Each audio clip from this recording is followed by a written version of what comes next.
Now start covalent bond. तो हमने आयनिक and करने के बाद हम स्टार्ट करेंगे कोवैलेंट बॉन्ड। कोवैलेंट में क्या होता है, इलेक्ट्रॉन्स का शेयरिंग होता है। शेयरिंग कौन करेगा, शेयरिंग कैसे होगा, उसके बारे में हम आगे बात करेंगे। ठीक है, तो मोस्टली जो पी ब्लॉक के एलिमेंट्स होते हैं वो शेयरिंग में पार्टिसिपेट करते हैं। एस ब्लॉक के एलिमेंट जो होते हैं लिथियम, बेरिलियम और एक हाइड्रोजन, ये शेयरिंग में पार्टिसिपेट करता है। ठीक है, उसके अलावा एक इनर्ट गैस है जेनॉन, तो जेनॉन के भी इलेक्ट्रॉन शेयरिंग में पार्टिसिपेट होते हैं। तो उसके बारे में हम आगे डिस्कस करेंगे कि जेनॉन के कंपाउंड इनर्ट गैस होते हुए भी क्यों पार्टिसिपेट करने लग गए, उसके भी कंपाउंड देखे गए हैं। तो इसके भी कंपाउंड शेयरिंग में होता है। तो पी ब्लॉक का एलिमेंट्स तो करता ही करता है शेयरिंग। ठीक है, पी ब्लॉक एलिमेंट शेयरिंग करता है, एस ब्लॉक के एलिमेंट्स ये करते हैं, और इनर्ट गैस भी शेयरिंग करता है, वो है जेनॉन। हमें अभी फिलहाल कैसे समझ में आएगा कि इसमें कोवैलेंट बॉन्ड है, तो उसका एक ही ट्रिक है। अगर P और P में कंबाइंड है आपस में, P और P एलिमेंट्स, P ब्लॉक और P block elements, P block और P ब्लॉक के एलिमेंट्स अगर कंबाइंड है एक दूसरे के साथ, तो सोच लो उसमें कोवैलेंट होना तय है। जैसे सोच लो कैसे, सल्फर P ब्लॉक का है और ऑक्सीजन P ब्लॉक का है, तो दोनों P ब्लॉक का है तो कोवैलेंट होना तय है। सल्फर और ऑक्सीजन P ब्लॉक का दोनों है। फास्फोरस और क्लोरीन दोनों P ब्लॉक का है। कार्बन और ऑक्सीजन दोनों P ब्लॉक का है। कार्बन और हाइड्रोजन, ये देखो अब आ गया, एक P ब्लॉक का एक S ब्लॉक का आ गया, तो इसमें भी कोवैलेंट होगा। और भी एग्जांपल हम ले सकते हैं H2SO4। अब H2SO4 में कोवैलेंट होगा, ये P ब्लॉक का, ये P ब्लॉक है, ये भले S ब्लॉक का हो गया। ठीक है, अब मान लो P4O10 है, तो ये P ब्लॉक का, ये P ब्लॉक का, इसमें कोवैलेंट होगा। ठीक है, Cl2O7, अब ये P ब्लॉक का, ये P ब्लॉक का, इसमें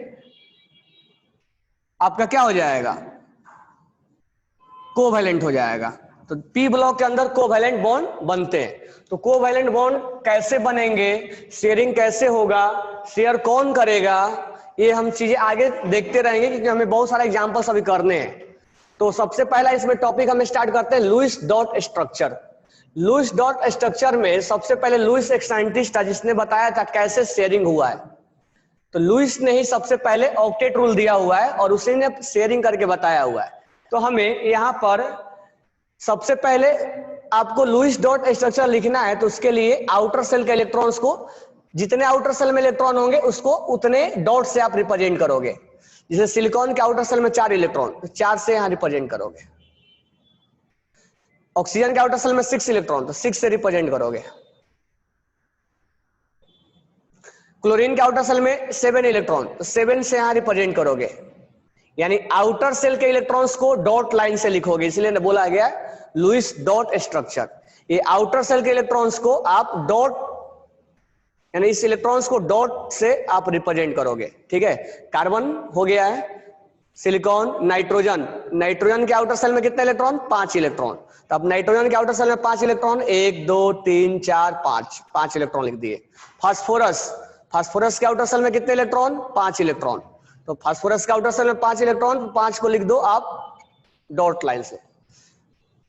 सल्फर के आउटर सेल में कितने इलेक्ट्रॉन, 6 इलेक्ट्रॉन, तो यहां लिख दो 1 2 3 4 5 6। ठीक है, क्लोरीन हो गया।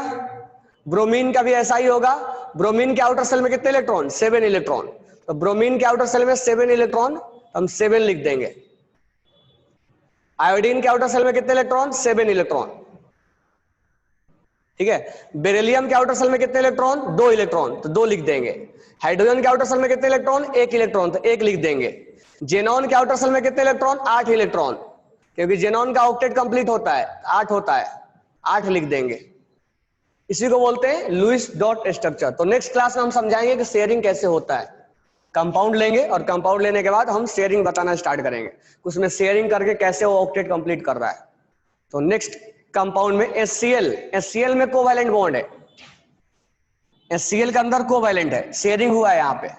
तो जितने भी एग्जांपल्स हम आएगा वो एग्जांपल धीरे धीरे आएगा, एग्जांपल्स तो बहुत सारा आएगा, क्योंकि हमें एग्जांपल्स पे ही कोवैलेंट सब पढ़ना है। तो एग्जांपल्स की कमी नहीं होगी, एग्जांपल्स बहुत सारा आएगा, तो उसके लिए वेट करो, धीरे धीरे आगे आता जाएगा, सारा एग्जाम्पल, बहुत सारा एग्जाम्पल्स आएगा, क्योंकि हम सारे एग्जाम्पल्स का स्ट्रक्चर बनाऊंगा मैं। तो एक क्लू दे दिया मैंने कि कोवैलेंट किस में होगा, तो इसमें कोवैलेंट होता है, इन सब में कोवैलेंट होता है। अब हमें इसके लिए पहले कोवैलेंट में कैसे शेयरिंग होता है उसको जानने के लिए हमने पहले लुईस डॉट स्ट्रक्चर देखा, तो लुईस डॉट स्ट्रक्चर यही है। अब कल हम देखेंगे कैसे शेयरिंग होता है और कैसे उसका ऑक्टेट कंप्लीट हुआ या कंप्लीट हुआ या नहीं हुआ, या रूल फेल हो गया, ये रूल फेल हो गया। तो कल हम super octet, electron deficient compound और ऑक्टेट रूल कहां फेल हो गया, ये सब चीजें कल देखेंगे। कैसे शेयरिंग होता है, शेयरिंग के बाद ऑक्टेट कंप्लीट हुआ है कि नहीं हुआ है तो उसके कंपाउंड एग्जिस्ट कर रहा है कि नहीं कर रहा है, वो सब हम सारी चीजें कल देखेंगे। ओके।